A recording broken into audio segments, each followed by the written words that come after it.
Psych pals, the science gals.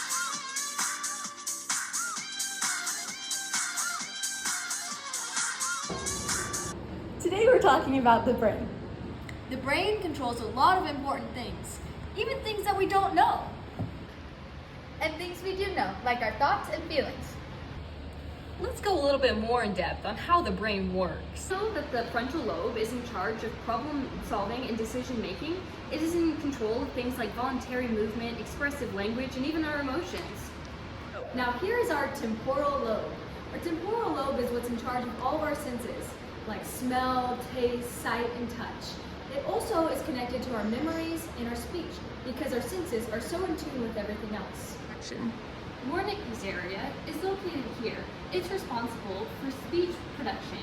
It helps you to memorize things such as consonants and vowels and how to piece together words. And then right next to it you have Broca's area. So what that does is it puts all the information from Wernicke's area and your motor cortex to form speech. So it takes your motor senses from your brain and moves your mouth to speak. And this is the occipital lobe. It is the visual processing center of the brain. It is in control of being able to see things like color and facial recognition. And distance. Here is our sensory cortex. It processes information by our five senses. And here we have the motor cortex as well.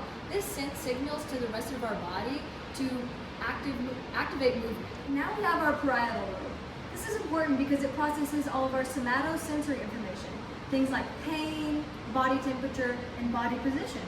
Now that we have the outer areas of the brain, the other girls will show you the inner parts of the brain.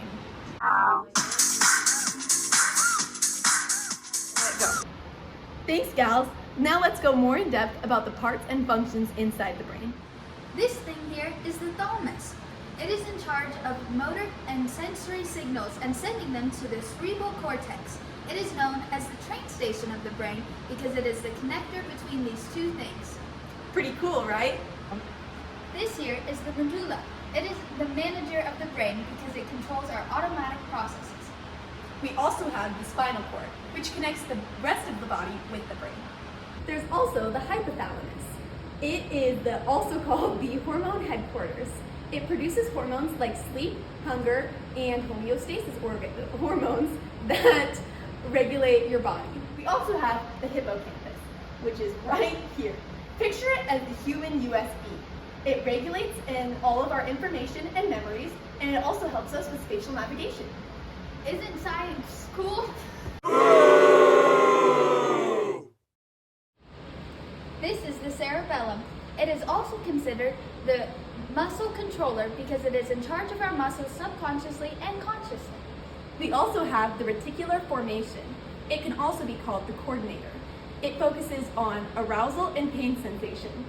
Ow! Ow! These right here are the pons. They're in charge of connecting the entire brain to the medulla and the spinal cord. Go. Next, we're going to talk about the cerebral cortex. It is in charge of many different functions in the brain because it integrates the impulses to the rest of the brain.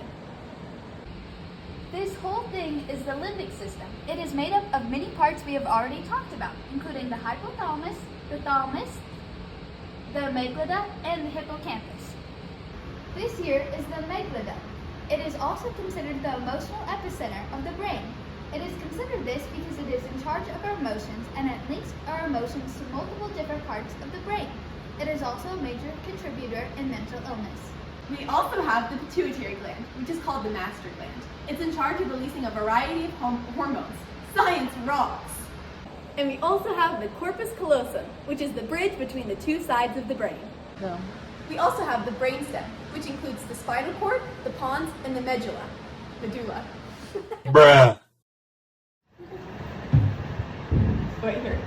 Yeah. And that's it for today's episode, folks. Psych pals, the science gals. Psych pals, the science gals.